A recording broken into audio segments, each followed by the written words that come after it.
Good morning. Today we will see lab program 3B of Design and Analysis of Algorithms Laboratory. The aim of the program here is to create a Java program that basically implements a multi-thread application that has 3 threads, wherein the first thread generates a random integer for every 1 second, and the second thread computes the square of that number which is generated by the first thread and prints. And the third thread will now print the value of the cube of that number which was generated by the first thread, and again prints the same. So in order to write a Java program, in order to implement this aim, we have to know the concept of multi-threading, along with how exactly threads are created in Java. So to begin with, we'll see what exactly is multi-threading in Java.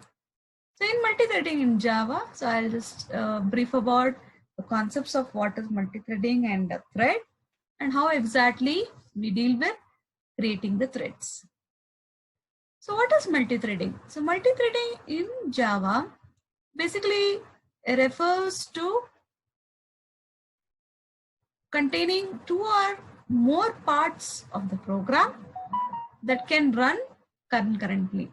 It just basically refers to the concept of breaking of the programs into 2 or more parts, wherein the parts can now execute concurrently, right? And each part of that program, basically we now just call it as a term used as a thread, right? So what is a multi-threaded program? Usually we all know that if we have sequential program. So sequential program is like all the statements will be executed one after the other. Whereas in a multi-threaded program, what happens? Program is broken into 2 or 3 more parts, wherein each part of the program will execute on its own independently, irrespective of making the other part of the program or looking for the other part of the program to be executed. So the CPU time will be scheduled for all the different parts of the program concurrently. That means to say one after the other, right? So it keeps on giving you the time for the execution. The CPU schedules those parts of the program to run concurrently. So we can now call each of part of the program that we now write, which is broken into 2 different parts or a piece of the program, the piece of the program or the part of the program of such task is now called as a thread. So each thread defines a separate path of execution. So each thread has its own path of execution. As I said, it is not dependent on the other thread. The CPU will give its own time for the execution of each and every thread.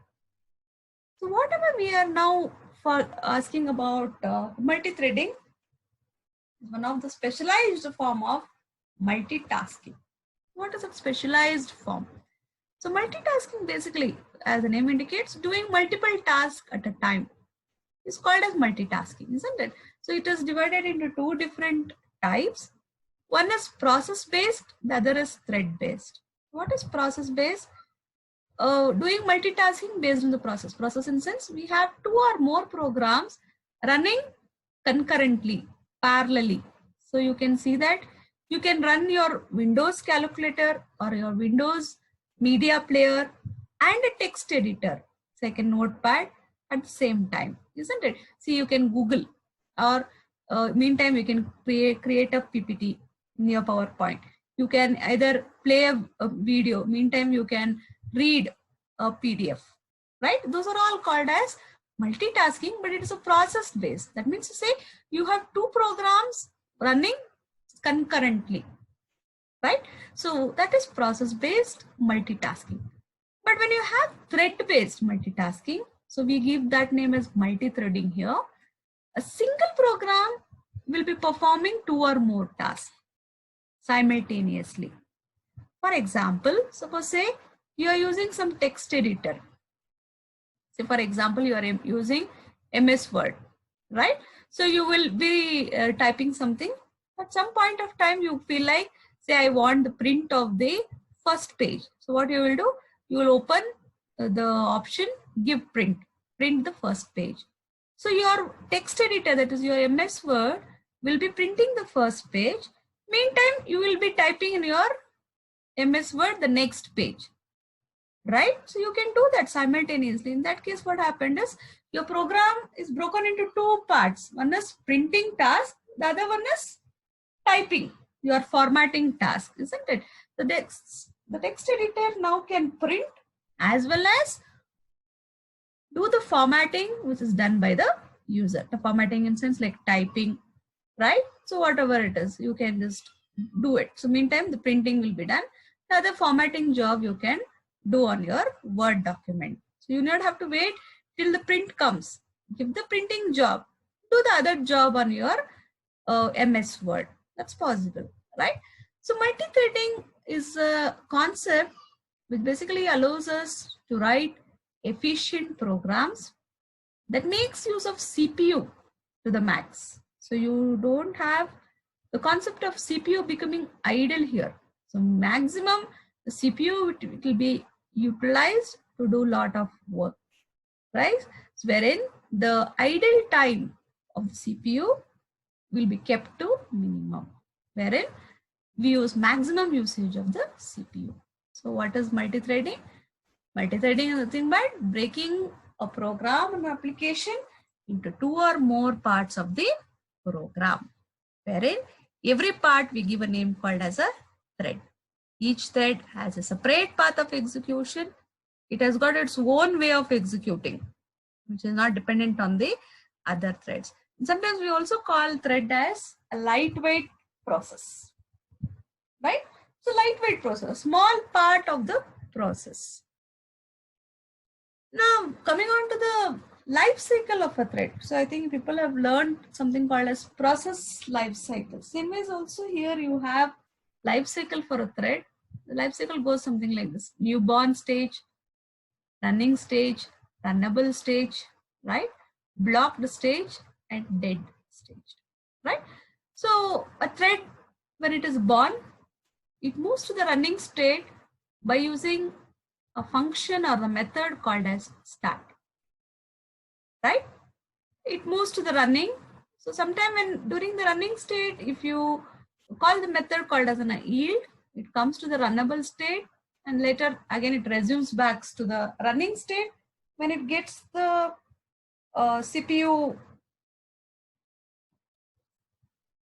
CPU's scheduler assigning the CPU, it will come back to the running state. So that is, running state is a state where it is executed by the CPU, right? So from running state, it moved to the blocked state, which we call it as idle thread. So it is a new thread. Running, runnable are called as active thread. Idle thread, it is called as a blocked stage. By executing any of these three methods, suspend. So this thread will be suspended for some period of time or for some action to happen. Sleep, the thread will be under inactive. It will just sleep for some milliseconds. Remember, milliseconds. Wait, you are calling the method wait, wherein you are waiting for something to happen in order to continue this thread execution. So again, from the blocked state, it will move to the runnable state by executing any of these methods, that is resume and the notify. Later from the runnable, it will come back to the running when the scheduler allocates the CPU for the same, right? So out of all these three states, newborn, active state and idle state, it can be moved to dead state. That is the killed thread. The state is called killed, right? So by calling the function, the method so called as stop, right? This is a transition diagram or the life cycle.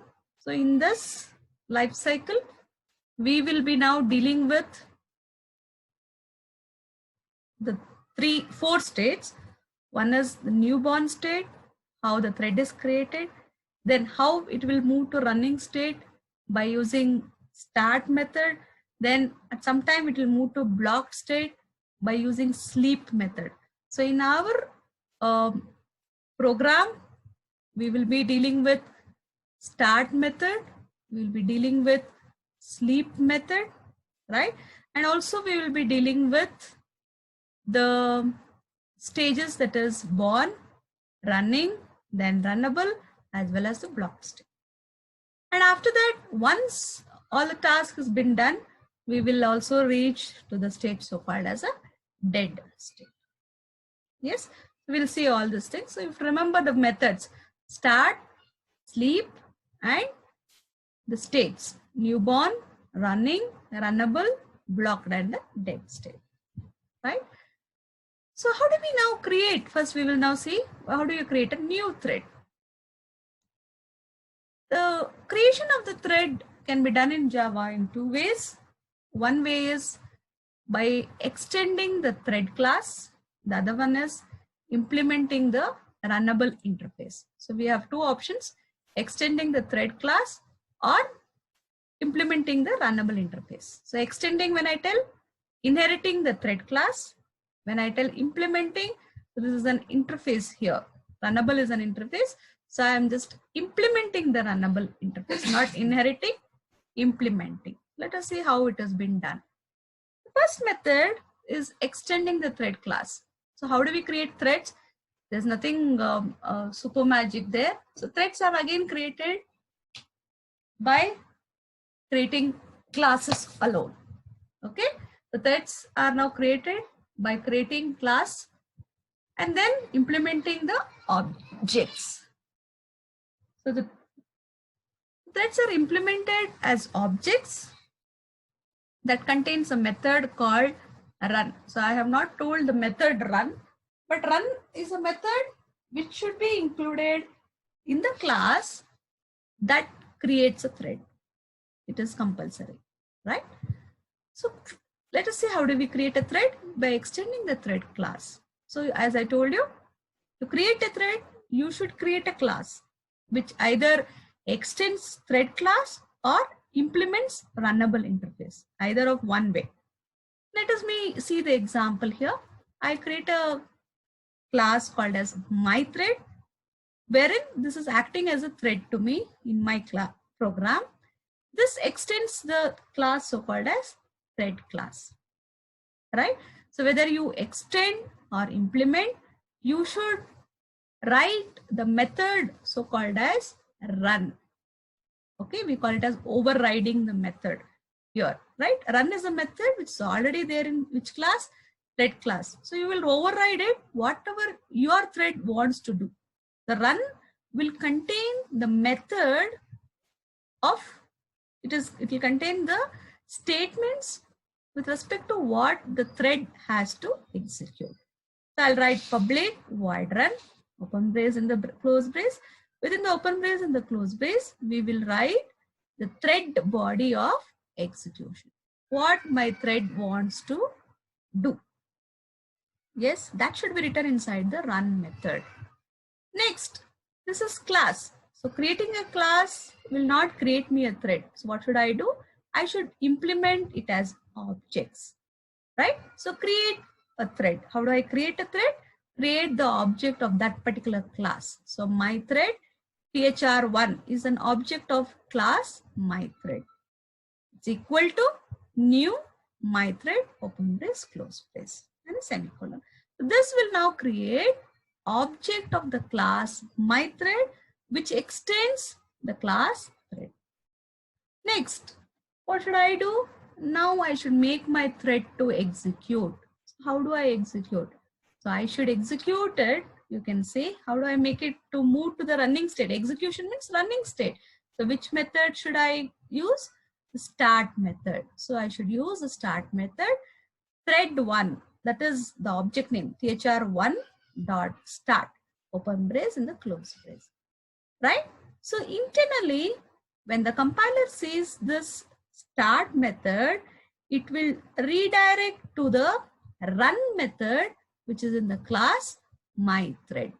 Remember, so where it is not search for a method called as a start, rather it will redirect to the method so called as the run method. So start is now mapped to the run method, which is in the class myThread. And myThread is the one which extends the class so called as myThread. Sorry, which extends the class so called as thread. Right? The more important concept here is, you should remember, we should extend the class thread, declare the method called as run, which contains the body of the thread, execution, create the object, execute the thread by using the method start. This is one way of extending the thread class.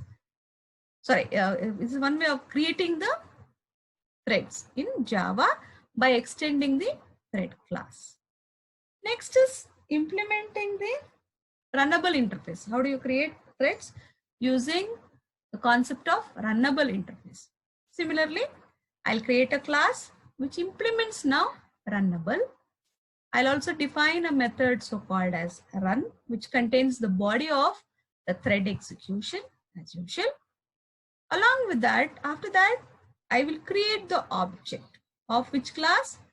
myThread. So myThread, my object is equal to new myThread, open brace and the close brace.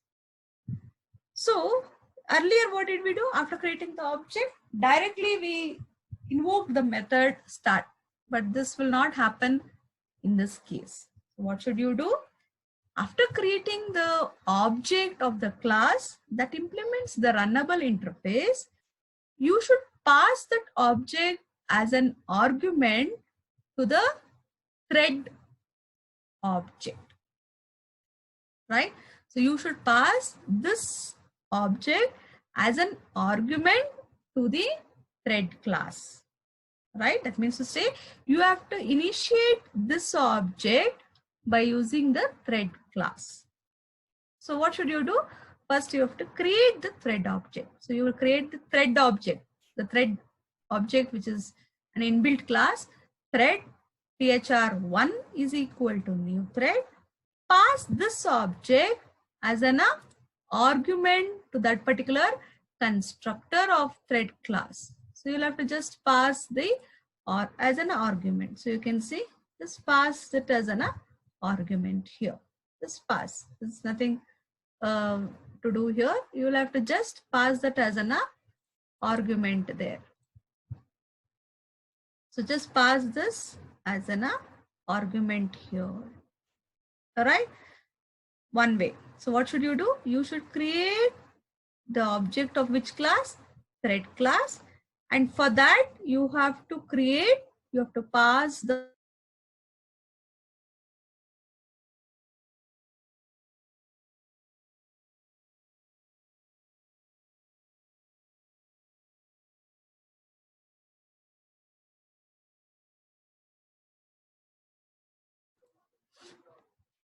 here, using implementing the runnable interface, you have to first create the object and you will have to pass that particular object to the constructor of the thread class. That means to say you will have to instantiate this object through the thread object. So you have to write thread thr1 is now the thread object of the thread class, creating the thread class object and pass that object as an argument, which now implements the runnable interface. Or you can create an object and pass it, or you can also pass a nameless object. So thread thr1 is equal to new thread. So new myThread, open brace, close brace. This now creates a nameless object of the class myThread, which implements the runnable interface. So this is compulsory. First, you have to create the object of that class that implements the runnable. Next step, you should directly not start the execution. So you have to start the execution by creating the thread object and passing that object as an argument to the thread constructor. And then start its execution by using the object of the thread class. The object of the thread class is what? thr1 dot start method. So using the thread class object and the start method, you have to start the execution of the thread that is created by implementing the runnable interface, right? So very simple there. Creating thread class, create a thread class that extends, creating a thread by extending the thread class is simple as it is. Just create that object called the start method. But here you have to create two objects. One is object of that particular class that implements the runnable. Next is a thread object. So via the thread object, you have to call the start method. So you will have to instantiate the thread object through the thread class object, right? So now we'll see the execution of the program. The program for the class thread by using the class thread as well as the interface runnable both, because the aim of the program is like this. You have to create a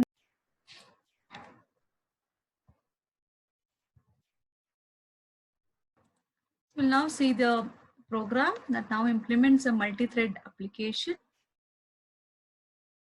that has 3 threads.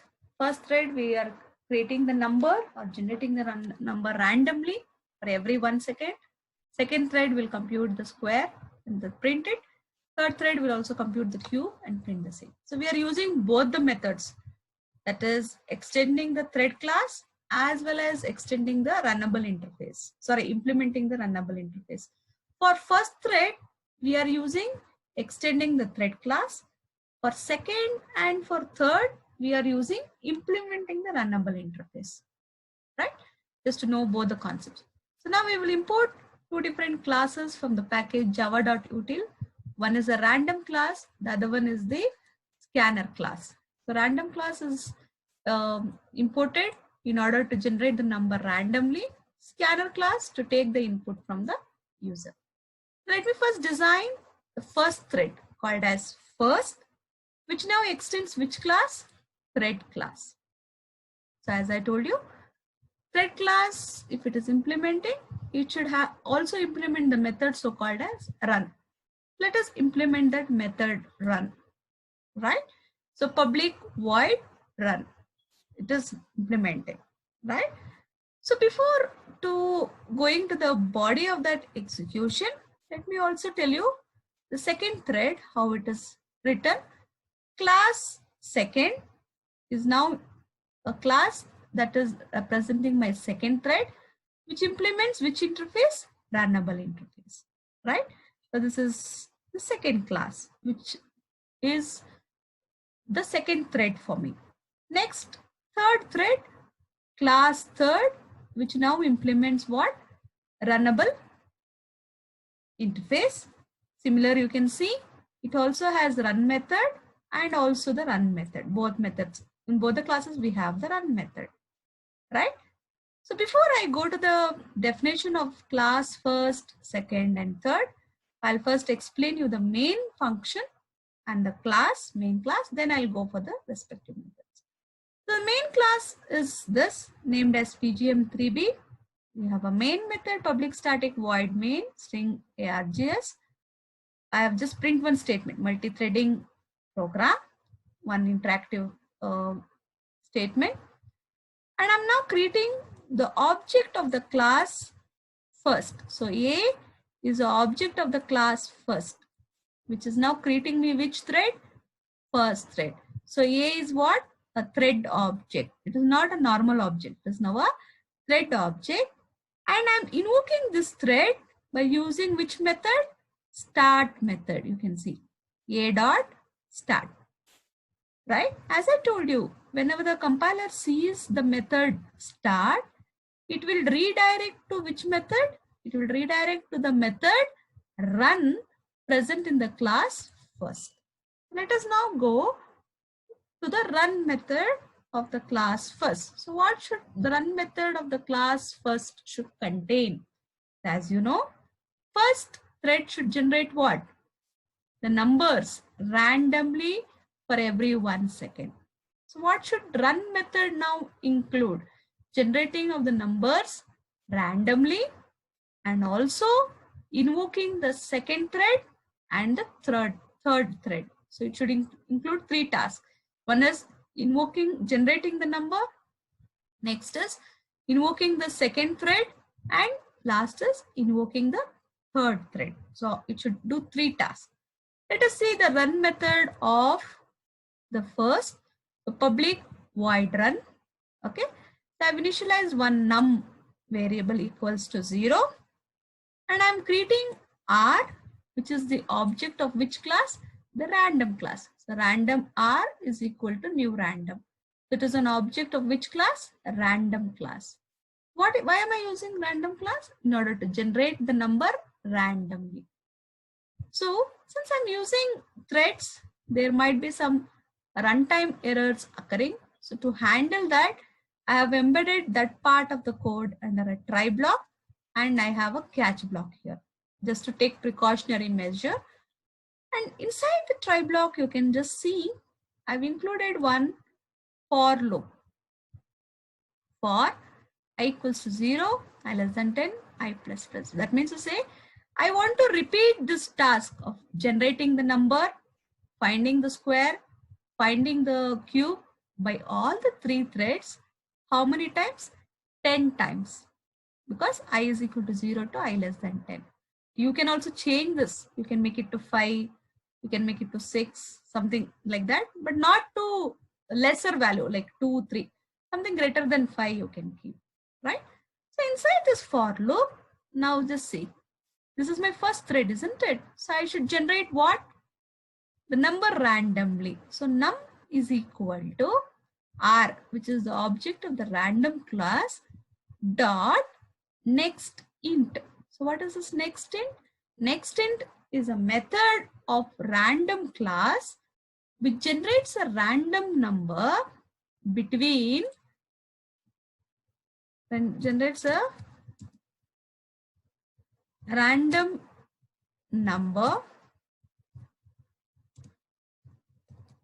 from 0 to 9. You can see because I have given 10 here. So it will not include 10. So it generates a random number from where? 0 inclusive to 9. 10 is not included, excluding 10. So it generates only integers. Next int I have given. Next int. So it generates a number randomly. Okay. For every time when it generates a number randomly, it should invoke second thread and the third thread, which generates what? Square and the cube. Let us see how it is written. So next line you can see system.out.println. First thread generated number is num. So because this is my first thread, isn't it? So I'll just tell the first thread number that is generated is num. I am just printing the num value, whatever it has generated randomly. Next, what should I do? I should now call the second thread and the third thread. You all know that second and the third thread are implementing which interface? The runnable interface. What should I do first? To invoke them, I should create which object? The object of the class thread. So I'll create one object T2, which is object of the class thread. Okay, new thread, and I will pass the object of the class second. So I'm not creating the object, named object, I'm creating a nameless object. So new second will now create me a nameless object of class second, and I'm passing num as an argument to the constructor. So I'm passing whatever num is generated as an argument to the constructor of which class? Second class. So what is the task of second? Second has to now find out the square of this number. So they are not normal functions, they are threads. So all the 3 threads are doing separate jobs. First thread generating a number, second thread finding the square, third finding the cube. Okay, so I'll have to now invoke this second thread. So how do I invoke? use the object of thread class t2.start, open brace, close brace. Similarly, I'll create one more object t3 of class thread, right? By passing the nameless object of class third, new third, passing num as an argument. Similarly, I'm also invoking the third thread by using the object t3, t3.start. Okay, so you can now see whenever I use the start method, it will redirect to run method. You all know. Whenever I use start method, the thread will reach what state? Running state. That is active state. It moves to the active state. That means it moves first to the runnable state. Then it waits for the scheduler to assign CPU for it. It has to assign, right? Scheduler has to assign the CPU. CPU will be busy doing some other task. So it waits. Whenever the CPU is assigned to that particular thread, it executes. Right? Runnable to running. So it moves from runnable to running, running to runnable. It depends, right? Based on the availability of the CPU. Now you can see I have used sleep. As I told you, we are supposed to generate the numbers in 1 second, every 1 second. So what I'll do, I'll make the thread to sleep. So if it is in running state, it goes to blocked state. So how do I call that sleep method? Use the thread class name thread.sleep. And the argument that I give is in terms of milliseconds, 1000 milliseconds. You all know that. Here I'm making it to sleep for how many seconds? 1000 milliseconds. And what is 1000 milliseconds equal to? 1000 milliseconds is equal to 1 second. Right? Make it to sleep. Make the thread which is currently active to sleep. So which is currently active at this position now, T2. So this you can make it to sleep. Depends on the CPU scheduler which thread will go to sleep. So we assume currently the active is T2. So I'll just make it to sleep. Similarly, I'll also make T3 also to sleep for 1 second. Right? That means I'll make this to sleep for 1 second, this to sleep for, so that I can do the rest of the job here. So similarly, here you can see the try block ends and I've written the catch block, catching the exception if just any exception occurs with respect to the thread, and printing the same message e.get message with respect to the exception. That ends the catch block. Then end the run method and the first class method. Now what should I do? I should now design the second class and the third class. Coming to the second class. You know that the second class now implements which interface? The runnable interface. Implements the runnable interface. So again, you have to define which method? The run method compulsory. You can see here, I have passed one num as an argument, one argument to my constructor. So that is int x. Okay. So I'll use one data member inside my second class, which is int x. So I'll assign whatever is passed as an argument to that particular data member. So that is this dot x is equal to x. So why do I use this pointer here? Just to differentiate that this is a data member, this is a normal variable. That's all. Both names are same, just to differentiate that. So I'll assign whatever is passed as an argument to x, which is my data member. So this dot x is equal to x. Then design the run method. So what should the run method do? It should compute square of x. Right? Why it should compute square of x? Because x contains the number which was generated randomly, isn't it? So public void run system.out.println second thread, which is printing square of the number, is plus x into x. I'm just printing the message along with the square of the number. So you might question me, directly I can write run, but how do you write directly run without? without getting the value which is now passed as an argument to the constructor which is generated randomly, that is the num. Okay, so now there can be an other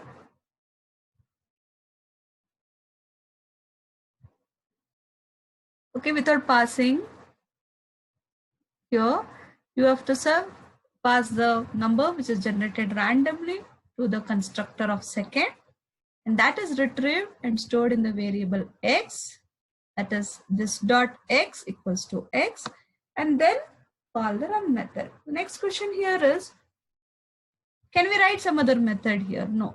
Why? Because you are supposed to write run method in order to execute the thread.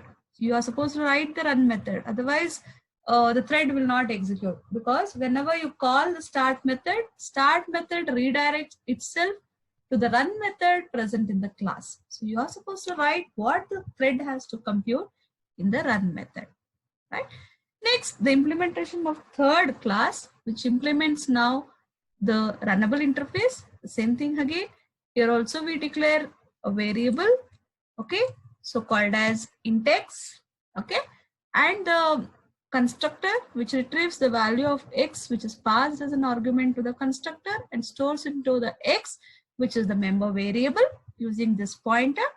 Then again I define the run method here, which will now print what? The cube of the number which is stored in x. So here compulsorily any class that implements the runnable interface, right, should appropriately design the constructor if something is passed to the constructor. If nothing is passed, no issue. Something is passed to the constructor as an argument upon which your thread has to work, then it should design it properly. And it should also have a run method that performs the task of the thread. Okay, so we have completed the design of first using extend thread class concept, second in thread by implementing the runnable interface. So remember one thing here, we have used implements and extends mixed up. You can also use only extends, no problem. So extends also you can use and work upon the same, right? So no worries about it. So now let us just execute and see what happens. So you should remember, first we'll call the first thread. You can see a dot start will call the first thread. Inside the run method of the first class, we are calling the second thread and the third thread, right? Where each of the thread will sleep for 1 second so that I can do the rest of the job of generating the number, right? Otherwise there will be mismatch in the printing statement. That's why we are making it to sleep so that I finish the job so that the next thread can take over the job. Let us now execute and see.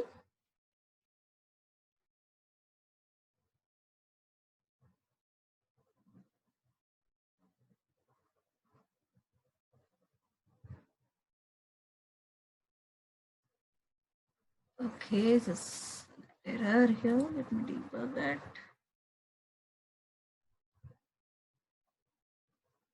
Since I'm using the online compiler, so online compiler will not take such class name.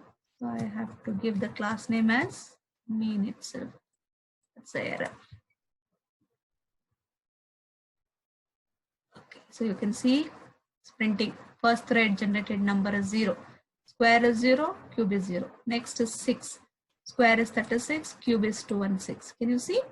4, 16, 64. Next number is 5, right? That's there. So this will happen 10 times. So since I've given I is equal to 0, I less than 10. You can change it, no harm. There's no harm, you can change and do the same. Okay. So as I said, you can also make small changes. This is one way of implementing. The reason why we have used both is to know the concepts. So you should be aware of both the concepts. So threads implemented using runnable as well as extending thread. So both has to be known to you all. If you feel that, okay, not required, I'll write every other class, that is second and third, by using extends thread, you can write. No harm there. But try to utilize the concepts, all the concepts which you have learned with respect to multi-threading, right? And the other thing is, you should remember, for invoking the thread, you have to use the thread object dot start. But inside the class, you should not define the method start. You should define the method run. And run is a method which contains the body of the thread execution part. The body of the thread execution part is present in your run method. Right? So with this, I conclude the session. Thank you.